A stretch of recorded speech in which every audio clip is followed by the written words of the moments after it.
네, 안녕하세요. SQLD 모든 것의 조영학입니다. 오늘 설명드릴 내용은 관계형 데이터베이스에 대해서 설명드릴게요. 이게 챕터 3의 처음 부분에 나오게 되는데 이 SQLD 시험이 SQL 자체에 대한 문제들이 많이 나오죠. 실제 쿼리문을 읽고 그 쿼리문이 실행되는 결과를 예측하거나 혹은 그 커리문 구성 자체를 여러분들이 직접 작성할 수 있어야 하는 그런 시험인데, 이론적인 부분을 앞에 챕터 1, 2에서 다루게 되죠. 근데 챕터 3은 이제 실제 쿼리 SQL로 들어가는데 그 앞에 관계형 데이터베이스에 대한 이론 설명이 들어갑니다.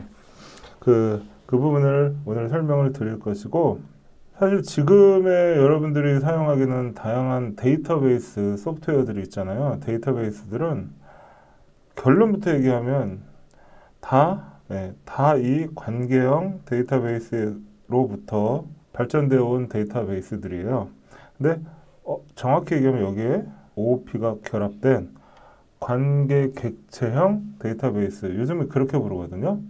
근데 이 객체 지향에 대한 부분은 실제 운영 과정에서는 크게 부각되지가 않는 성향이 좀 커요. 아직도 여전히 관계형 데이터베이스로서만 사용되는 경우도 많고, 이게 워낙 좀 혁신적이었다라고 할까요? 데이터베이스 이전에는 원래는 다 파일 형태로 데이터를 저장하고 애플리케이션이 해당 파일로부터 데이터를 읽어오고, 뭐가 저장한다라고 하면 파일로 저장하고, 이랬던 것이 전면적으로 DB, 즉 데이터베이스로 전환하게 된 계기이기도 하고, 워낙 그 중요성이 커진 개념이 관계형 데이터베이스이기 때문에 이 내용은 가볍게 넘길 수가 없어요. 여러분들이 시험을 보게 되는 SQLD의 SQL도 결론적으로는 이 관계형 데이터베이스를 위한 그런 쿼리 언어이기 때문에, 그래서 관계형 데이터베이스를 이해하자면 여기 이제 유명하신 분의 성함이 나와요. 유명하신 분의 성함이 하나 나와요. E.F. 코드 박사라는 분인데, 이분이 이제 정규화 이론을 발표하셨대요. 정규화 이론.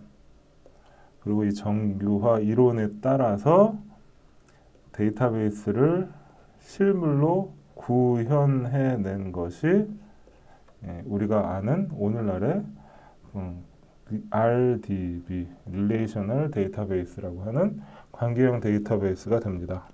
정규화 이론이라고 하는 거는 앞에 우리가 정규화, 1차 정규화, 2차 정규화, 3차 정규화, 또 함수 종속성 이런 것들을 공부했잖아요. 다 들어가요. 함수 종속성, FD 이런 것들이 다 이분이 논문으로 쓰신 내용을 바탕으로 해서 데이터베이스가 구현된 겁니다. 가장 핵심적인 것, 그러니까 이렇게 관계형 데이터베이스가 왜 이렇게 중요하고, 결국 모든 데이터베이스가 이 관계형 데이터베이스를 근간으로 해서 발전해 올 수밖에 없느냐라고 하면, 여러분들이 이 컨시스턴시 문제를 반드시 기억하셔야 돼요. 컨시스턴시. 데이터베이스의 일관성이라고 하기도 하고, 컨시스턴시라고 하는 건 일관성이란 말을 쓰기도 하고 정합성이란 말을 쓰기도 합니다. 일관성 혹은 정합성이란 얘기는 데이터베이스에 저장되는 데이터가 오류가 없어야 된다라는 전제 조건을 가져요. 동일한 동일한 데이터 값이 한 군데만 저장이 돼서 값을 바꾸더라도 그 한 군데의 값만 바꾸면 되고, 그 한 군데에 바뀐 값을 기반으로 우리가 필요한 다양한 데이터 조합을 이루어내고, 애플리케이션에서 해당 데이터를 사용하기도 하고 조회해서 사용자에게 보여주기도 하고, 이런 과정에서 컨시스턴시라고 하는 것을 가장 중요하게 여기는 것이 바로 관계형 데이터베이스예요. 요거를 우리가 요즘의 기준에서 생각을 하자면, 요 관계형 데이터베이스의 상대적인 개념으로 우리가 요즘은 NoSQL이라는 걸 많이 쓰죠. NoSQL. 이게 약간 히스토리 측면까지 말씀을 드리자면 최근에 이제 소셜 네트워크 서비스가 확산되면서 트위터나 페이스북과 같은 소셜 네트워크 서비스가 확산되면서 기존에 사용하던 데이터의 양이 아주 그냥 그 기하급수적으로 증가했어요. 데이터의 일단 양 그리고 형태도 다양해졌어요. 여기 이제 오늘 우리가 배우게 될 이 관계형 데이터베이스는 기본적으로 엑셀과 같은 표 형태의 데이터를 근간으로 합니다. 근데 SNS, 즉 페이스북이나 뭐 트위터나 이런 것들은 일단 우리가 아는 텍스트, 간단한 단문 형태의 텍스트, 이미지, 그 다음에 음성, 보이스나 이렇게 사운드, 다양한 형태의 데이터를 다루게 되죠. 그러다 보니까 기존의 관계형 데이터베이스가 처리하기에 적합하지 않은 측면도 있고 또 성능이 안 나와요. 성능이 안 나오는 문제가 대두되기 시작했어요. 그래서 나온 게 NoSQL인데 사실 NoSQL이 시험 문제에 나오진 않으니까 상대적인 개념으로 이렇게 설명을 드렸는데 이 기본적인 특성이 말씀드렸듯이 관계형 데이터는 컨시스턴시를 중요시하게 생각을 하고 NoSQL은 속도와 반응성을 더 중요하게 봅니다. 반응성이라 함은 사용자가 느끼는 그런 일종의 애플리케이션 사용에 의해서 편의성 같은 거하고 비슷해요. 기존의 관계형 데이터베이스에서 데이터를 다룰 때 뭔가를 업데이트하거나 데이터의 정합성을 유지하기 위해서 다양한 보호 장치를 만들어 놨는데 이것들이 사용자가 어떤 버튼을 클릭하거나 뭔가를 조회할 때 뭐 이렇게 모래시계 여러분 보신 거죠. 모래시계가 막 돌면서 기다리게 하거든요. 이런 것들이 이제 반응성을 떨어뜨리죠. 반면에 NoSQL 기반의 데이터베이스를 사용하는 그런 애플리케이션들은 되게 빨라요. 뭔가 클릭하면 바로바로 결과가 뜨고 그래서 조금 여러분들이 전문적으로 이해해 두셔야 될 게 관계형 데이터베이스는 이제 엑시드 특성이라고 하고요. NoSQL은 베이스 특성이라고 합니다. 그냥 알아만 두세요. 외우실 필요는 없고요. 자, 그래서 이게 뭐 정확하게 NoSQL까지 제가 설명을 드린 게 관계형 데이터베이스, 오히려 상대적으로 관계형 데이터베이스를 설명드리고 싶어서 설명을 좀 드린 거예요.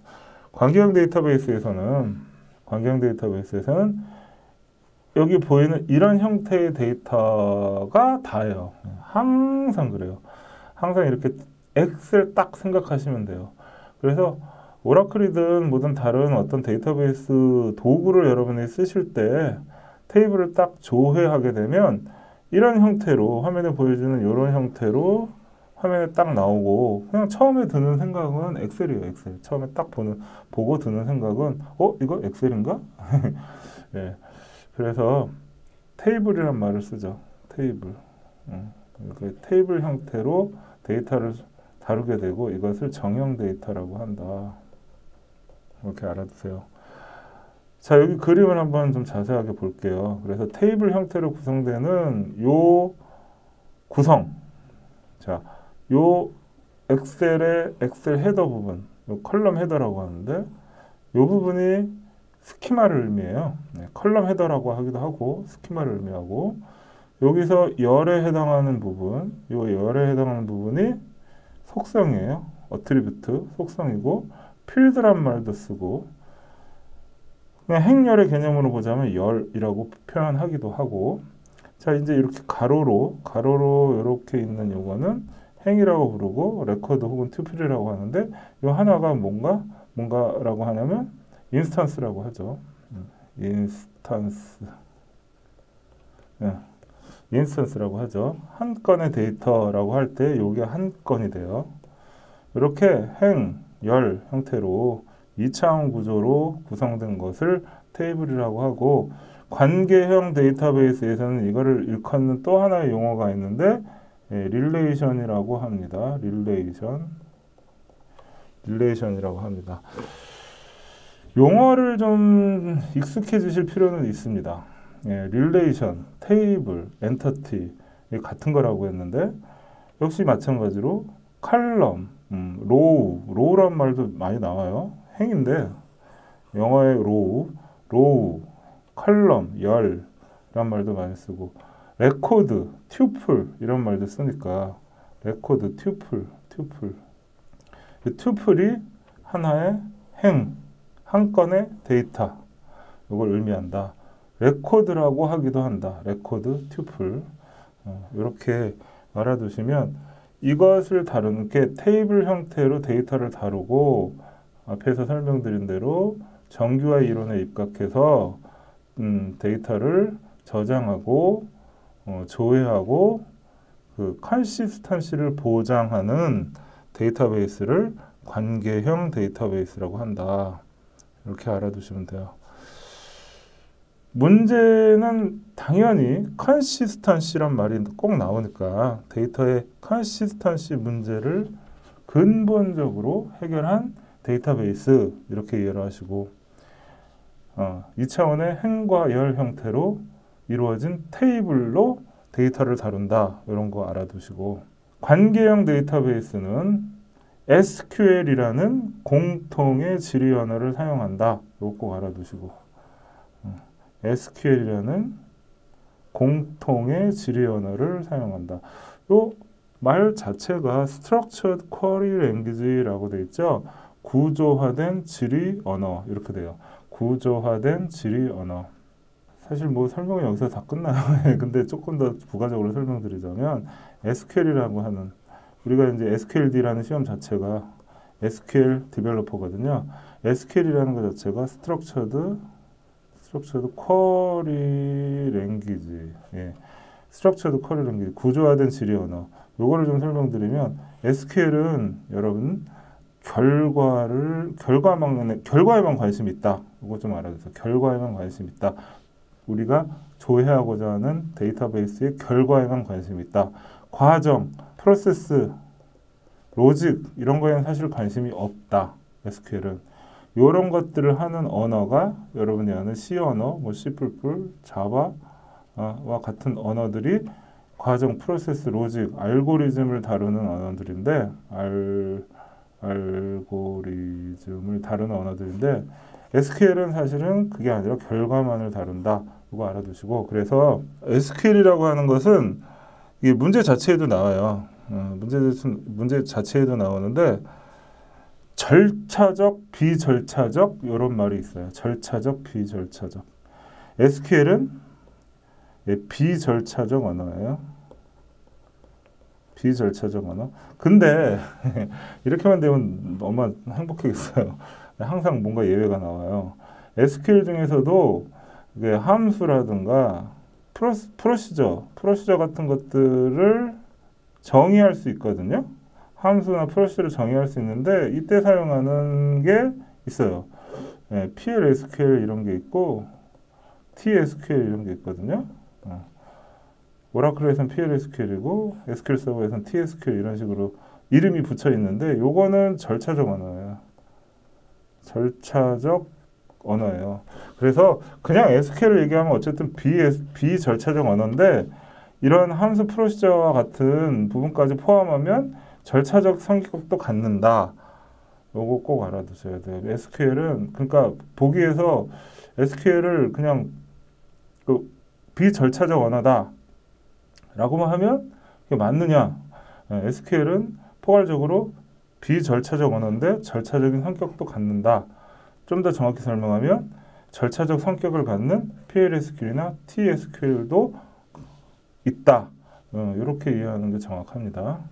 자, 그래서 관계형 데이터베이스를 여러분 공부하실 때 결국 이론적으로 정규화 이론에 입각한 데이터베이스, 데이터의 컨시스턴시를 보장하는 데이터베이스, 릴레이션이라고 하는 테이블 형태의 객체를 오브젝트를 기반으로 해서 데이터를 다루는 데이터베이스, 거기에 SQL이라고 하는 공통의 질의 언어를 사용하는 데이터베이스, 이렇게 이해를 하시면 됩니다. 그렇게 해야 그 이후에 우리가 SQL을 왜 공부하는지, SQL이 왜 결국 우리가 보고자 하는 이 시험의 메인 주제가 될 수밖에 없는지를 이해하실 수가 있어요.